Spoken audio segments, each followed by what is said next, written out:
so done being nice about this shit, man. Smash the like button, subscribe to the channel, share the video, turn on your notifications. A lot of y'all ain't gonna like the 2024 energy, but some of you may, it is what it is. We just gonna keep making our content, but I'm gonna be a lot more stern on my stances. I'm not really for the BS, bro. Like, this shit getting out of hand. But smash the like again and sub to the channel. Join the channel as a member.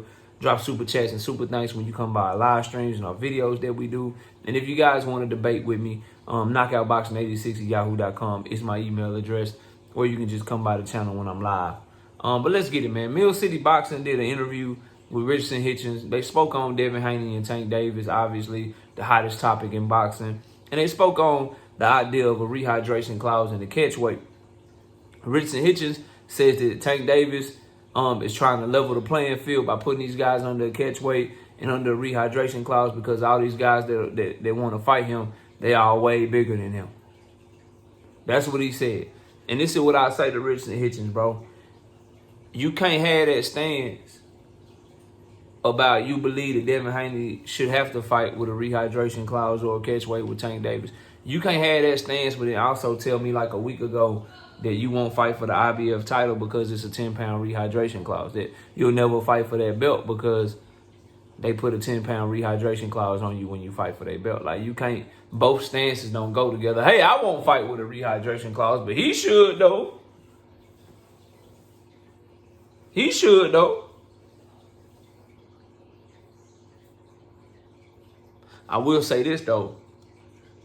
The only out for Richardson Hitchins in that scenario is if he's like, nah, but I'm willing to do it for the bag. You give me a Tank fight, you give me a Canelo fight, you rehydration clause the shit out of me. Then, maybe for more money you willing to do something different. But I just found that kind of hypocritical. But moving on from that, because this ain't a Richardson Hitchins video. May he have a great performance in his next fight, and hopefully he gets a big fight in the future. But on what he had to say, bro, a lot of y'all are very disingenuous and you have short memories or you have a lack of memory when it comes to certain topics because when you look at the full picture is not in your favor. Rehydration clauses in catch weights. I believe that I don't like them in boxing. I feel like it's enough weight classes. And I feel like fighters should not be able to tell another fighter how much they can rehydrate up to, because that's basically controlling, hey, you can only drink this much water, you can only eat this much food. Catch weights, because, bro, there's already, like, weight limits and shit, like 135, 140, pick one, bro. Why y'all gotta meet somewhere in between? So that's why I don't like them. If I gotta pick one, rehydration clauses, in my opinion, are much more dangerous. They're much more, have a much greater effect on performance. So I hate them way more. But if somebody meeting at a catch weight, because catch weight fights happen all the time. Like, dudes will say, like, especially when dudes coming up, you say you fighting at lightweight, but the contract will be for both of y'all to weigh in at 137. You say you fighting at super lightweight, but the contract will be for y'all to both weigh in at 142, 143 pounds. The catch weight will say, the card will say that y'all fighting at welterweight, but both fighters is weighing in at 150 pounds. And promoters and fighters and shit, they do that simply because when you're coming up, fighters are more active. So if you're fighting 4 or 5 times a year, you don't want to have to cut all the way down 4 or 5 times to weight or whatever. But when you start fighting 2 times a year, you start fighting in title eliminators, you start fighting 10-round, 12-round fights, like really getting up them rankings, that's when guys really got to make whatever that weight limit is. But for the most part, you go look up and down all these dudes' career, you'll see a fight where it's called a lightweight fight, but they weigh 138 at the weigh-in. You know what I'm saying? You'll see a featherweight fight where it's called a featherweight fight, but they weigh 128, 129 in the weigh-in and shit. So, it is what it is, bro. For those of y'all that don't know that, there's a little jewel for you. But for Tank and Devin, I say all that to say my stance is you make weight and you get it popping. That's my stance. You make weight and you get that shit popping. No excuses. But I know that Devin Haney has a fan base full of liars, hypocrites, and people that make excuses. So my want is that for them to fight at 140 with no rehydration, no catch weight, so that when Tank knocks his head off his shoulders, your excuses that you're going to come up with, because you're going to come up with them anyway, they're rendered null and void.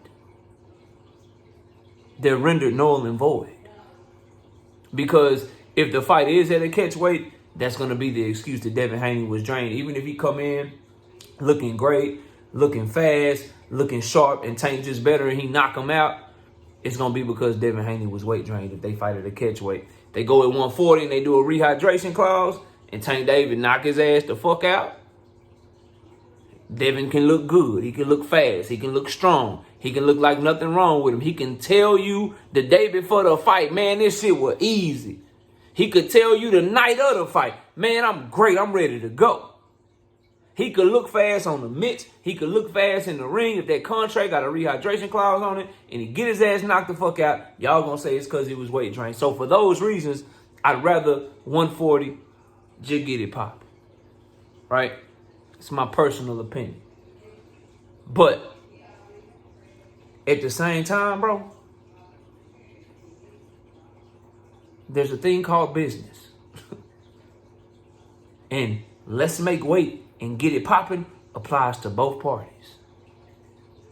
There's no secret what weight class Tank Davis fights in. No, it's not a secret. There's no secret that after fighting Mario Barrios, he dropped his belt a week or two later saying, this ain't my weight. I fight at 135. So when Ryan Garcia is calling Tank Davis out, he knows what weight class he fights at. Devin Haney calling Tank Davis out, he knows what weight class he fights at. You watching this video, you know what weight class he fights at. You know who the A-side is in this situation. You know what the business says. You know that Tank Davis made more money for the sport of boxing in his last fight than Devin Haney has made in all of his fights put together combined and multiplied times 3. Somebody talk to me. somebody talk to me. So knowing that,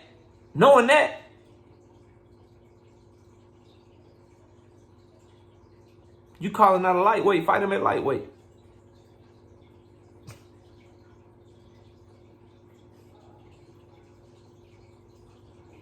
Fight him at lightweight or stop calling him out. You won't hear him do it, though, because he need that clout. You want to fight a lightweight, fight him in his weight class. Why ain't y'all calling for that? Oh, Devin is weight drained, knockout. Devin can't make 135, so why he trying to call out a 135-pounder? Call out Teofimo then. But to call Tank Davis out and tell him that he got to come to your weight class, to call him out and tell him that he got to meet your stipulations, to call him out and tell him that he got to give you the money that you looking for, tells me that you don't really want the motherfucking fight, bro. Your New Year's resolution tell me that you don't really want to fight. If we just keeping it 100, if I want to debate for non-international boxing, and I want to see him because I disagree with him, but I'm demanding that he got to come over to my platform, I don't really want to debate him. Look at his views and look at mine.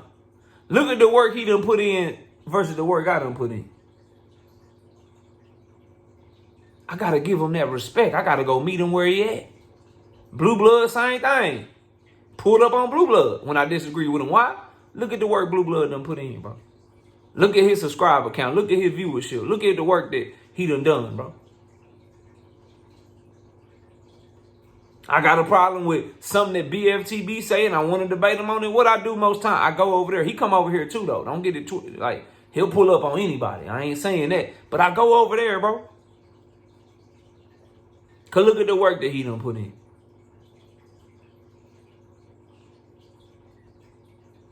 Because right now, maybe one day, I'm going to work my ass off, and maybe one day, I'll be a bigger platform. I'll be somebody that where if you want to see me, you got to come to where I'm at because it's not worth my time. Maybe, bro. Maybe I'll get there. But right now, I'm a B-side to them, dude. I gotta go where the smoke is at. If I claim I want it. I can't claim I want it as a smaller platform, but then be demanding that they come see me. It's the same thing in the Tank Davis Devin Haney situation, bro. You can't tell me with a straight face that you want to fight Tank Davis, and I know he dropped his belt way back in 2021 and said he ain't going up to 140. That man had a 130 Super WBA belt that he won from Leo Santa Cruz. He had the regular WBA belt at 135. I believe he got that off Gamboa. He had the regular 140-pound WBA belt that he got off of Mario Barrios. Had them bitches simultaneously. They said, look, Tank, you can't fight everywhere, bro. You can't fight everywhere, Tank. You can't be at 130, 135, 140 at the same time. We just got in the hot water because of what happened with Michael Fox and Gabriel Mastery. We got to get rid of some of these belts, and we know you can't defend them all. You're going to have to pick one. Tank Davis say 130 too hard for me to make. I missed that weight like 2 times trying to make that bitch when I was younger. So I dropped that bitch. I ain't going back to 130. 140, I felt slow. I ain't feel like myself. I ain't like that shit. 135 just right. So 140, I'm dropping that bitch too. And I'm campaigning at 135. Did that shit 2 years ago. 2 years ago.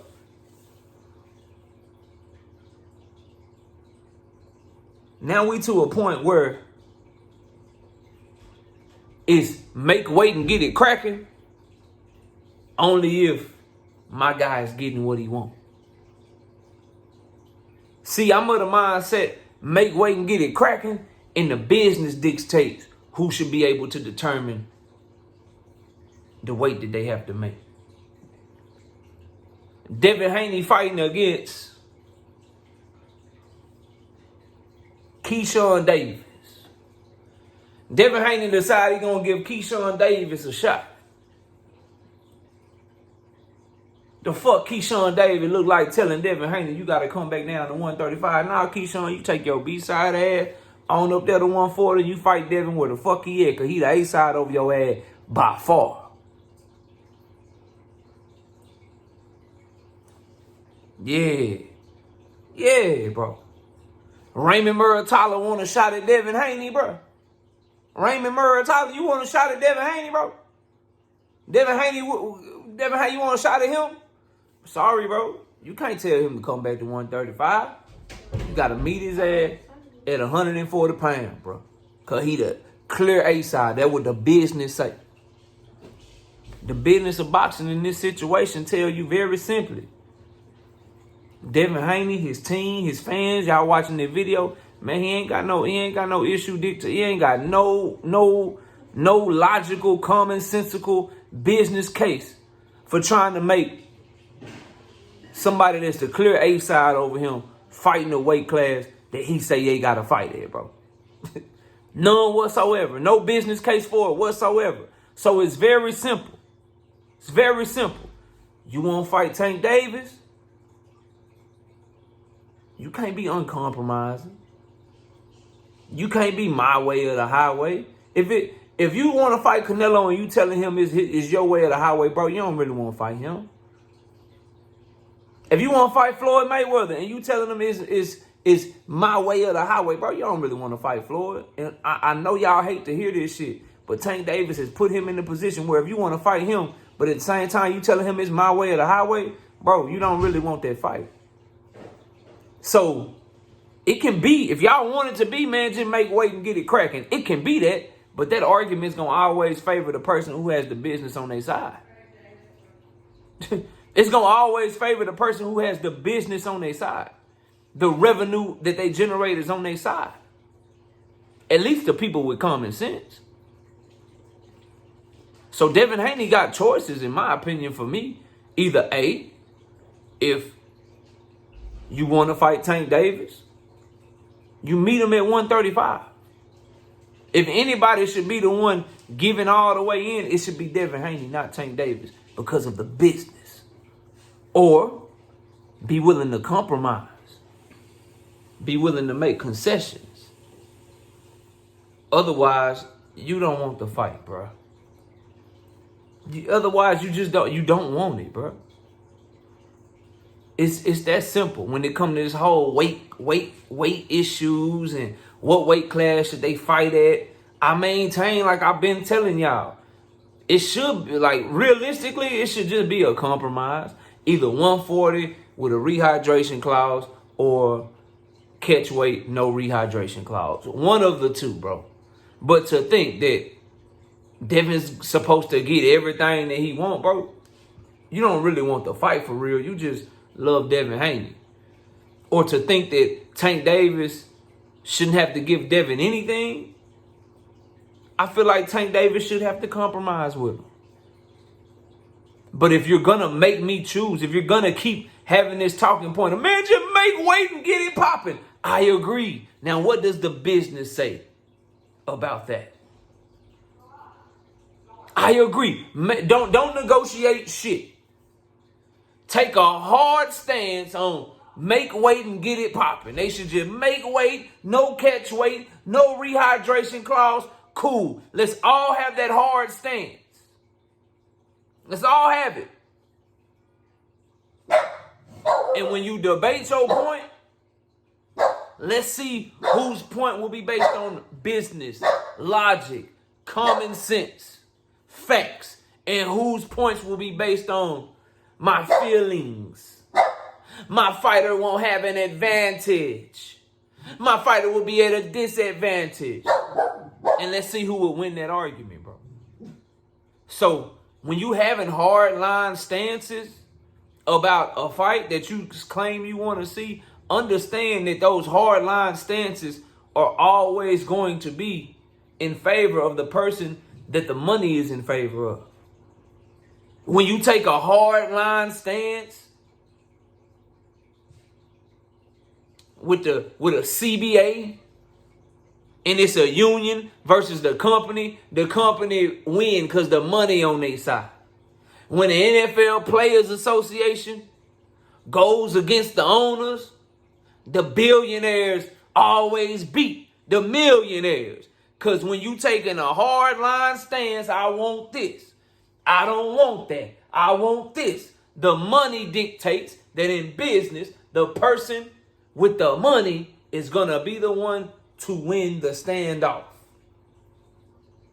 It's going to be the one that should be able to get what they want. And when you take all of those analogies and you time the boxing, common sensely, this ain't about being a Tank Davis fan or a Devin Haney fan or a Tank Davis hater or a Devin Haney hater. If you tell me as a fight fan, bro, look, no catch weight, no rehydration clause, knockout, what you think? Well, shit, the dude that's the bigger name in the bigger draw, they should fight at his weight class.